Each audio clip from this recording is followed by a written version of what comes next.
Es tikko kļuvu par restaurātoru būvēju. Viss vienā buģiņā. Tarā! Ko tik tu nevar darīt reizkarā? Visiem dzīves gadījumiem. Wow. Pat vēja turbīnā pasniedz dara. Nopirku lietotas klavieres.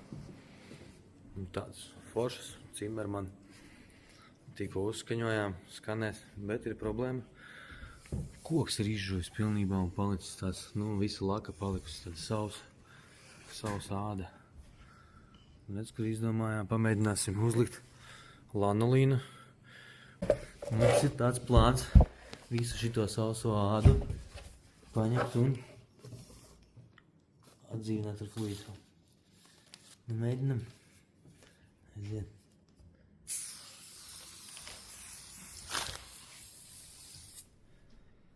Es domāju, ka tas būs pietiekoši.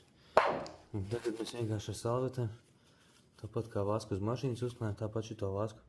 Viņš ir dabīgs, viņš ir vasks no vilnas. Sliktākajā gadījumā, ko viņš izdarīs, viņš pabaros to koku. Un, ja gribēsies lakot pa virsmu, vienkārši vajadzēs attaukot to virsmu. Bet, iepulēsim, pazīsimies, kāds būs rezultāts.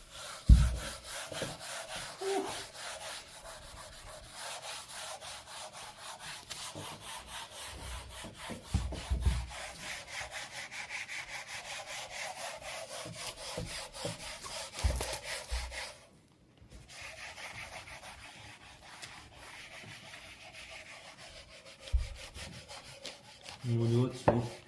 Koks atgūst savu krāsu, izskatās atkal dzīves un sulīt. Pa šķiedru vienot. Šis vasks, viņš pats izplišās. Viņš izspiedīs mitrumu, izspiedīs tādu un pabaros to virsmu. Redzēsim, iespējams, ja tā laka ir ļoti švaka, tad kādā brīdī būs jāatjauno šis vasks un pirms tam būs jānotīra laka, kas būs pacēlusies augšā, jo zem viņas palīdz vasku.